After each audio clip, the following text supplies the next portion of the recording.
Bismillahirrahmanirrahim. Assalamualaikum warahmatullahi taala wabarakatuh. Pertama sekali saya ucapkan terima kasih atas pandangan, teguran, keprihatinan serta nasihat daripada beberapa rakan berhubung isu email yang dihantar ke kumpulan email PPMQ. Saya bukan sahaja bersetuju agar saluran ataupun media PPMQ bebas daripada manipulasi politik, tetapi yang jauh lebih penting, segala maklumat yang disampaikan melalui media PPMQ itu sewajarnya mempunyai tahap kebertanggungjawaban yang tinggi dan juga mempunyai tahap kesahihan yang sebaik mungkin, serta ia perlu dikemukakan dengan penuh semangat perbincangan, bukannya berbentuk hasutan, cacian, penghinaan dan sebagainya. Wajar saya tegaskan di sini bahawa jawatankuasa PPMQ ataupun kepimpinan PPMQ committed dalam memastikan keseimbangan dan keadilan terhadap semua ahlinya tanpa mengira latar fahaman politik sesiapa juga.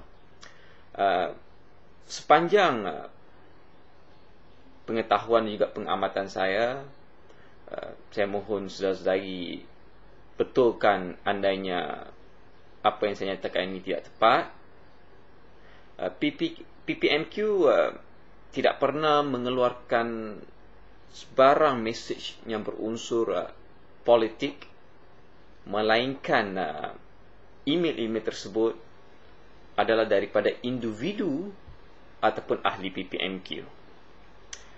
Sekiranya ini berlaku, ianya adalah satu pandangan yang saya sifatkan sebagai berunsur peribadi atau daripada ahli individu itu sendiri, tetapi bukannya ia mewakili suara resmi PPMQ. Begitu juga halnya dalam email-email yang berunsurkan dakwah. Banyak juga email yang dipanjangkan ke kumpulan email PPMQ ini dari segi kesahihan hadisnya, riwayatnya, serta fakta-fakta tertentu ada kalanya amat jelas bercanggah ataupun memang tidak tepat sama sekali. Namun apa yang berani saya nyatakan di sini adalah PPMQ sebagaimana menurut perlembagaan persatuan ini dan juga amalan aktiviti-aktiviti PPMQ pada ketika ini tidak ada terlibat dengan mana-mana parti politik. Namun adalah menjadi hak mana-mana ahli PPMQ untuk mempunyai fahaman atau sokongan politik, dan PPMQ tidak memiliki kuasa untuk menghalang ahli-ahlinya berbuat demikian seiring dengan perkara 5 dan juga perkara 10 Perlembagaan Persekutuan Malaysia.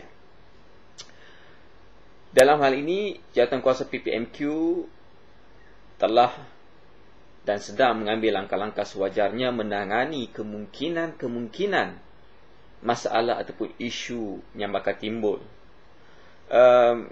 Cumanya kekangan masa dan juga kekangan tenaga kerja untuk melaksanakan perkara-perkara ini kerap membantu proses yang sedang kami lakukan. InsyaAllah cadangan berhubung diadakan tapisan email akan saya bawa untuk dibincangkan dalam mesyuarat jawatankuasa PPMQ seterusnya, walaupun hal ini telah dibincangkan dalam mesyuarat sebelum ini dan kita mempunyai tindakan yang telah dan sedang diambil. Saudara-saudari, izinkan saya juga memberi pandangan di sini berhubung beberapa perkara yang ada kaitan dengan isu email ini. Secara peribadi dan juga atas kapasiti sebagai seorang pendidik, saya berpendapat sewajarnya kita dididik atau dipupuk dengan pembudayaan yang positif daripada dibentuk sekatan dan sebagainya. Apatah lagi dengan senario ledakan maklumat dan juga perubahan di dalam pemikiran masyarakat semasa, saya kira proses pengilmuan, proses pendidikan merupakan mekanisme terbaik.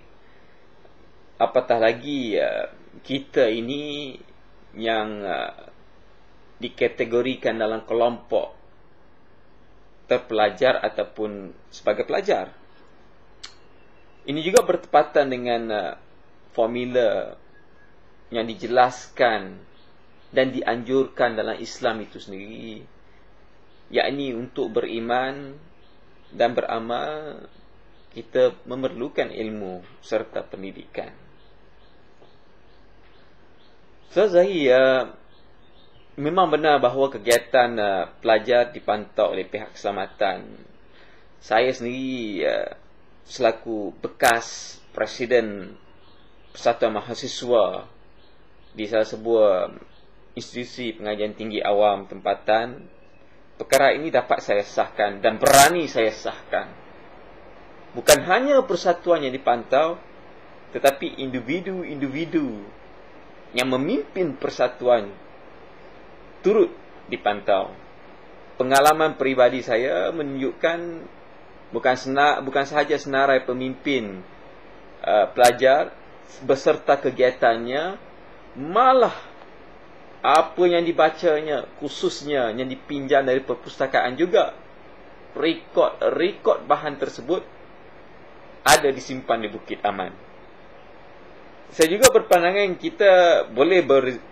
pada pandangan saya, kita boleh berbeza pandangan, malah kita boleh kritikal terhadap dasar-dasar negara, malah tidak kurang juga kita boleh kritikal terhadap parti-parti politik. Tetapi kita tidak seharusnya bersikap mengancam keselamatan negara. Ini yang saya rasa perlu kita perjelaskan, dan inilah juga yang cukup terang dan jelas tentang kebebasan kita bersuara sebagaimana yang termaktub dalam perkara 5 dan juga perkara 10 Perlembagaan Persekutuan Malaysia. Nasihat agar pelajaran diutamakan memang bertepatan.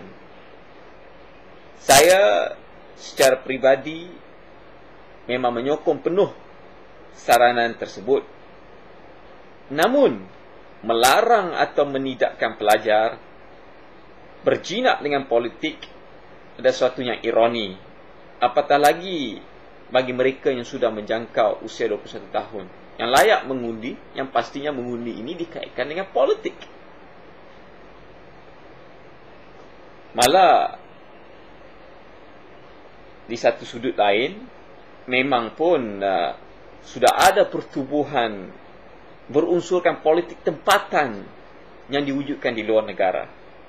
Senario ini menguatkan pemikiran saya bahawa yang perlu digerakkan dan perlu digalakkan adalah mendidik dan membina kematangan diri daripada terlalu menumpukan terhadap aspek-aspek sekatan.